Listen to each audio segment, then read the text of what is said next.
Hey everyone, and welcome to the Great Retirement Debate. I'm Jeff Levine. With me, as always, is Ed Slott. Ed, good to see you again, my friend. Yeah, great to be here. Another good topic we haven't covered. I don't know if we've ever covered this one.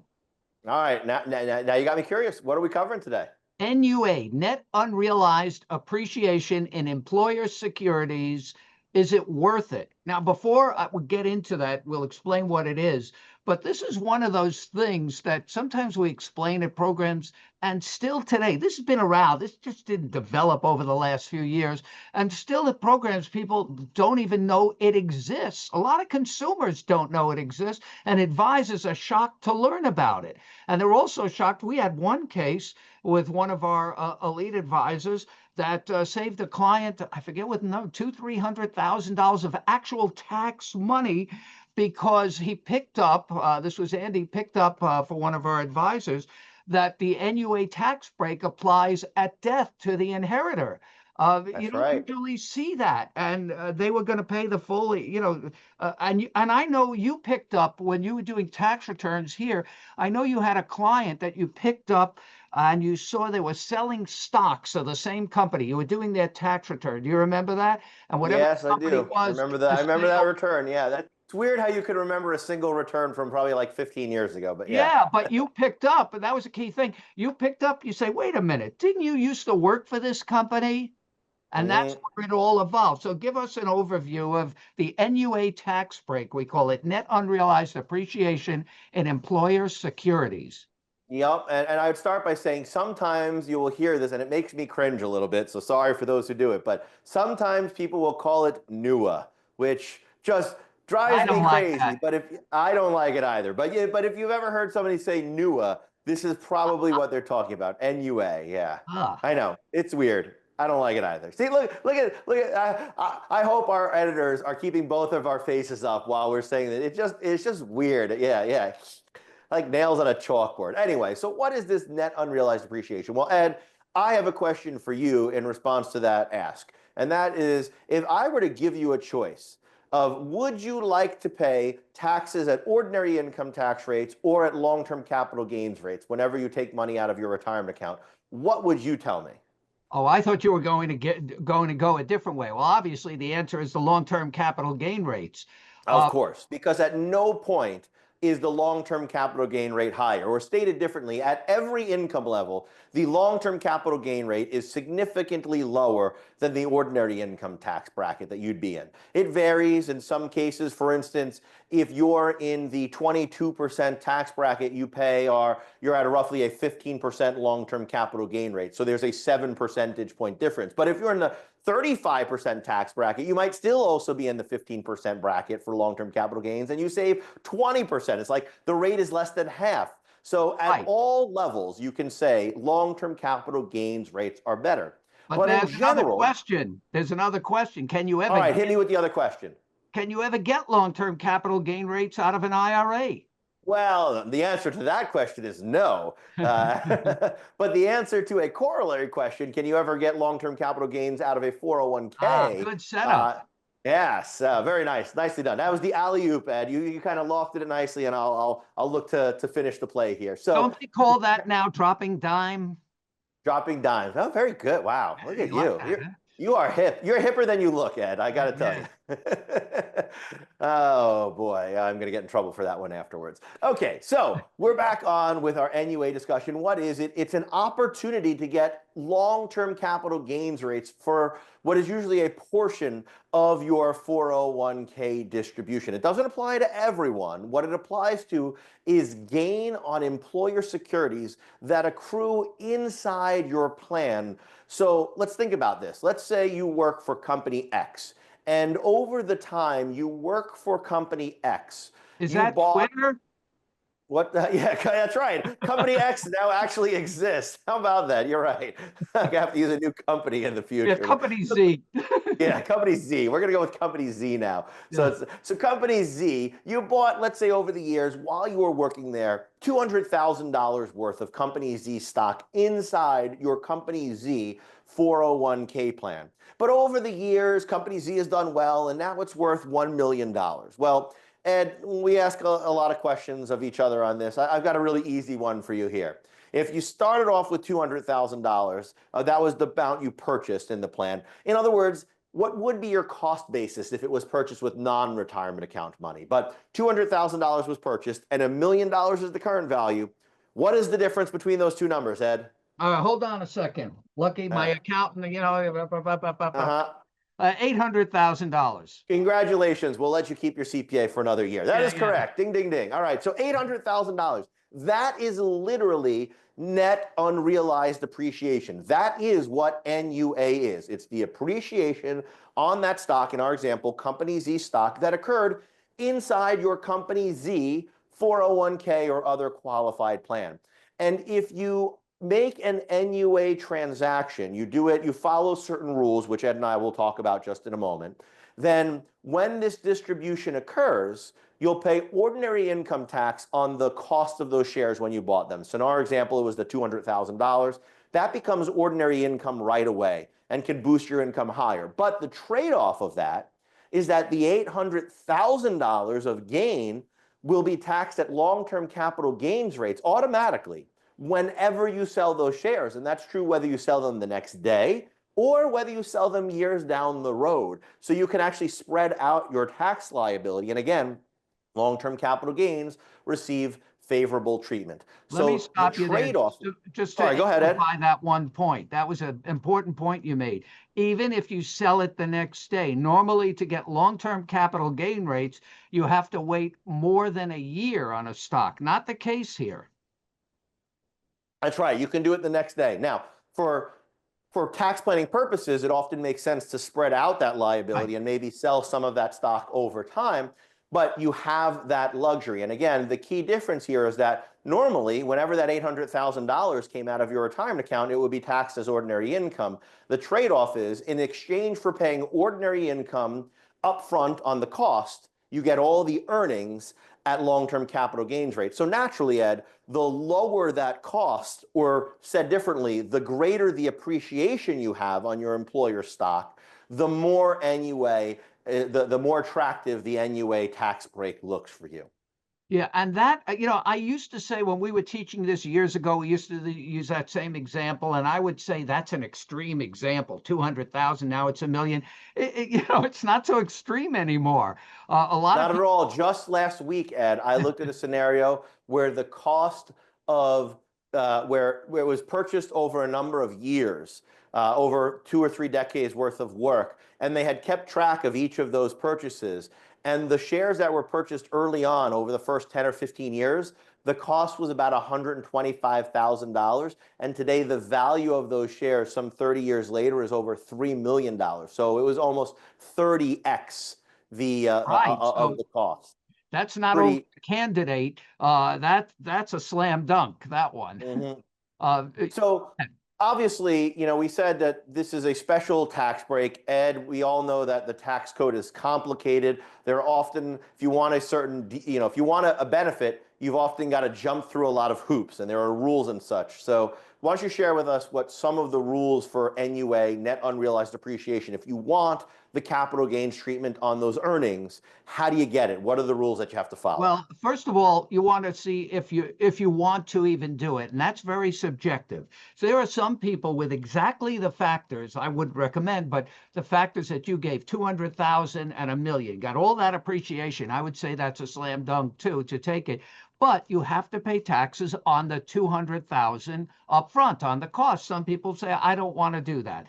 And this is one of those things where you take a lump sum distribution. That's the key. It's a lump sum distribution. So right away, people say, well, why would I take a lump sum, empty out my whole 401k? Because even the other assets have to come out. The non-stock, you could roll over to an IRA. You could even mix and match and do some of the NUA stock to the IRA. But let's say you want to do the full NUA. It has to qualify as a lump sum distribution, has to occur in any one year, but it has to follow what we call qualifying or triggering events. The most common one is separation from service. There's death, disability, and age 59 and a half.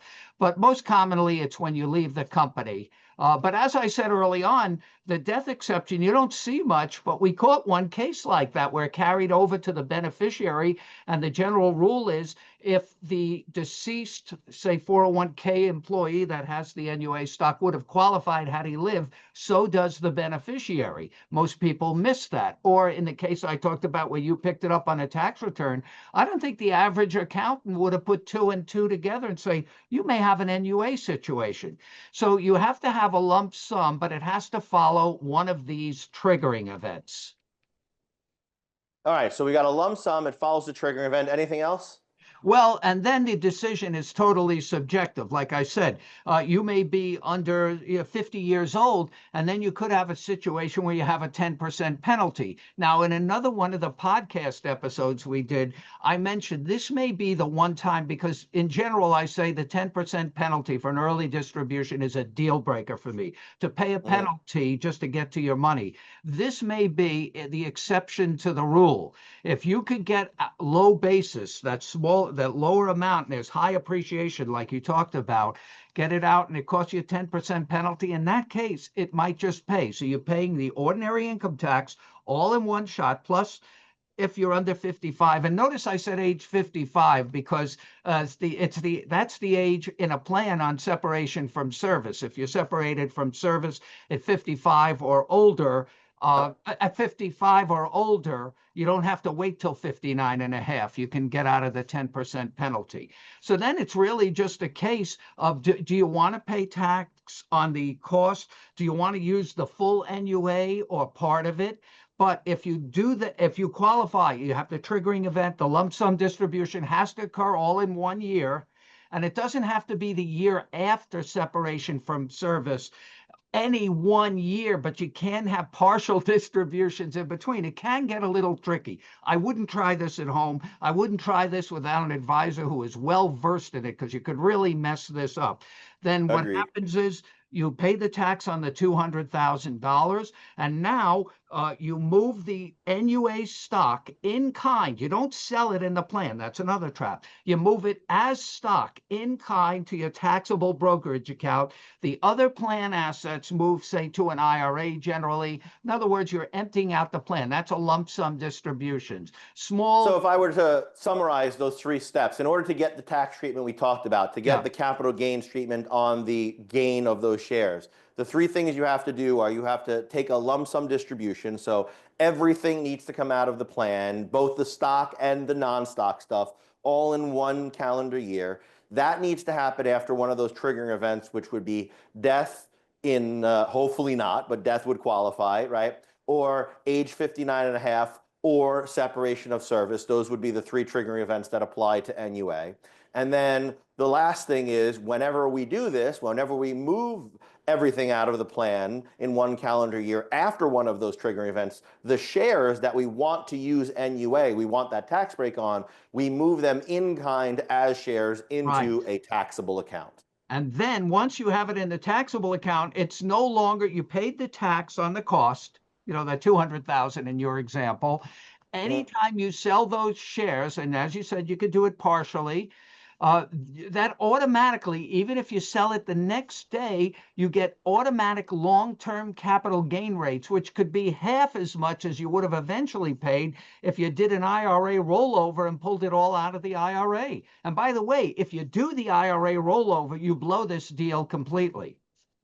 No backsies, right? Like as the kids say. So really the question that we started this episode with, Ed, that you asked is the NUA tax break worth it, right? Is it worth it? So let's think about what your trade-off is on either side. On one hand, the key benefit, if you will, of doing this, really the only benefit, is that you're going to get long-term capital gains rates on that appreciation. And of course, as we said, the greater the appreciation, the more that's beneficial, because the less and less of the income that you have to pay ordinary income tax on. The flip side of this is that there are really two disadvantages when you do NUA. One is the cost of those shares, whatever the purchase price, the cumulative purchase price is, you're going to have to pay ordinary income tax on whenever you do that. So in our example, we said $200,000 grew to $1 million. Well, that $200,000 becomes ordinary income. That could push you into a higher tax bracket now, et cetera. The other thing, though, that you have to factor in is that if you do a rollover, if you ignore NUA tax treatment, all of the future growth and the interest, the dividends, the capital gains continues to be tax deferred. Whereas if you do this NUA deal and then you sell your stock, and let's say you want to diversify into other investments, well, you no longer are in the tax deferred wrapper of a retirement account. You now are in a regular taxable account, so you've lost that tax deferral element, and that can factor in. So, let's think about this, Ed. Like, is the trade-off worth it? I think ultimately everyone knows our answer who's listened to any of our podcasts, right? The answer is yes, it's worth it depends. But let me right? ask you something. But I'm sorry, go ahead. Let's change the example. Let's reverse it. Let's say the cost was 800,000 and the value was $1 million. Not All worth right, let's see if we disagree on this. Let's go ahead. Not worth it. All right, so I'm going to stop you there, and I'm going to say I disagree with you. You would pay tax on 800,000? Probably not. No. That's what I'm talking about. Well, you didn't let me finish. Hold on. All right. So this is why I say, like, it depends. So one of the things you mentioned earlier, Ed, is like you can do partial NUA, right? Right. And in many cases, Ed, you said it earlier, what is the number one triggering point for NUA? What is the number one most likely triggering event? Well, separation from service. Separation from service, which means you're probably or maybe retiring, right? Right. Or moving to a new company, though, so you don't know. But all right. Could be moving to a new company, but let's just go with retirement, right? All right. If it's retirement, you might need income in the near future, right? In your example, if you paid $800,000 for those investments and they grew to be worth $1 million, I agree. It's probably not worth paying tax on $800,000 to get $200,000 out of long-term capital gains. Very unlikely. Maybe if you're in the highest tax bracket, maybe you could make an argument there. If you're going to pay 37% no matter what, maybe get a little bit out of capital gains. But what about this? What if you're in a more modest tax bracket, but you're going to need income right away? You're going to need income for, say, 2 years. And let's say you spend $75,000 a year. If you move all of that money over to an IRA, and then you take a distribution from that IRA of $75,000 a year, what percentage of those IRA distributions are going to be ordinary income, Ed? 100%. 100%, right? Because we said everything that comes out of an IRA is going to be ordinary income. But what if instead you did a partial NUA distribution for $150,000? Because that's the amount you're going to keep in cash, because it's a near-term expense, right? Now, it's not maybe going to be the thing that makes or breaks your life, but aren't you now getting out 20% of your $150,000 or $30,000 at lower rates? So, to me, I was talking about doing the whole 800,000. Yes. No, I wouldn't go that far. Yeah, it would be tough to make that work. Right, but partial NUA. But the point is, I don't want people to misunderstand what we're saying. Partial doesn't mean you still have to empty that account in a lump sum distribution in 1 year.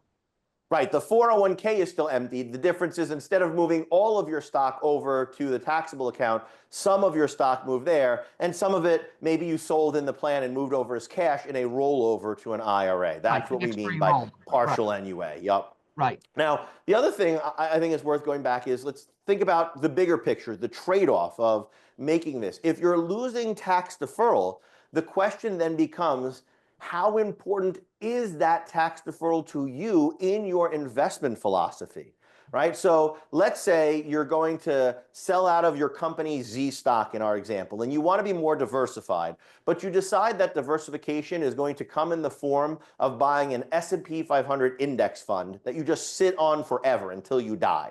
Well, the fact that you don't have an IRA anymore, who cares? You don't need the tax deferral, because if you just hold an S&P 500 ETF, let's say, there's going to be minimal dividends and you're going to have nothing in the way of capital gains really to think about. And when you die, there'll be a step up in basis and all the tax liability will be wiped away. Now, if we go to the other extreme, you're going to day trade, investments. Well, that tax deferred wrapper really matters. So part of this evaluation of is NUA worth it? Well, we really need to add a little bit more. Is NUA worth it to you And a lot of that is based on your tax brackets, your investment philosophy, and how tax efficient it will be, and how valuable keeping that tax deferred wrapper could be for you in your particular situation. I just want to clarify one item. You mentioned step up in basis. I don't want people to get the idea you get a step up in basis on NUA. You don't. You don't get a step up in basis on the part that's the NUA. But if you sell that and then reinvest it, then you would get the step up. Right. But it still Yep. keeps its character long-term capital gain. That's right.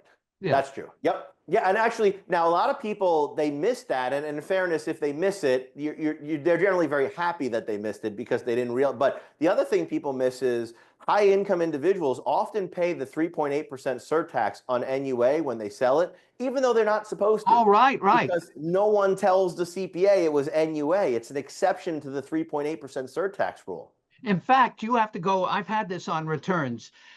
It's so annoying. I know what you're going to say. You have got to search. override the program Yes. because every tax program, right? This is a big point here on the capital gains. It's not the NUA, the capital gains that are attributable to NUA, net unrealized appreciation, NUA, are never subject to the 3.8% tax on net investment income.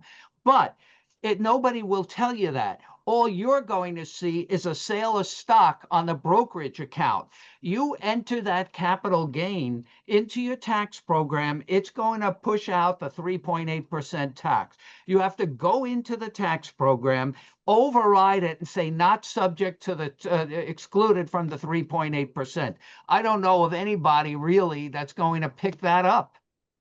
No, it's got to come from you directly as the person who owns that account, or in combination with your advisor who's helped you through this transaction and understands it. But that is missed a lot, and that could create thousands and thousands of dollars of unnecessary taxes. Ed, I think it's one more thing is worth pointing out. Like, we're talking about this tax break, and it's awesome for some individuals, but it's not just people who have this appreciation. It's people who have this appreciation on their employer securities, and not every plan allows you to do that. And I think we both agree that while it's an amazing tax break, at the end of the day, your first order of decision making should be, what is the right investment mix for you? Because another way not to have high taxes is to lose all your money. So if you don't think that having your employer stock is a great idea from an investment point of view, who cares what the tax treatment is? Right. Remember, it's only a benefit on the appreciation. So if there's no appreciation, there's no tax benefit. Well, there is appreciation at the moment, but what you're saying is if you don't think the company has a bright future, That's right. that may be a consideration. That's right. Sometimes the investment question is more important than the tax question. It's worth considering, but it's a second order type of factor of what is the tax treatment versus, again, you can make no money, and that would be another way to limit your tax liability. Great advice. And a final piece of advice here, and we said it earlier, don't try this at home. This is something you need guidance from a well-educated advisor who understands these things, and that may be tough to find. You may be surprising them when you ask them about it. That's right, 100%. Well, we hope that you have an appreciation for the complexities of NUA after this discussion. It is a difficult topic. Yes, yeah. It's kind of like when people say IRA. I just can't. It's an IRA. I know. There's no NUA, no IRA. It's IRA and NUA, at least when you're talking to Ed and I. That's what we can leave it at. But we hope you appreciate the fact that this is a complicated area. You do need advice, and it's a trade-off. Just like everything else, there are positives and negatives, and the decision for each person should come down to the specific facts and circumstances that apply to that person's individual situation, your individual situation. So just like all of our debates here at the Great Retirement Debate, there's supposed to be one winner, you, the consumer, who can make a more informed and better educated decision as to what you should do for your future and for your family. And so with that, we thank you for joining us for this episode of the Great Retirement Debate. Ed, thanks for the insights as always, and we'll see you real soon on the next episode of the Great Retirement Debate. Okay.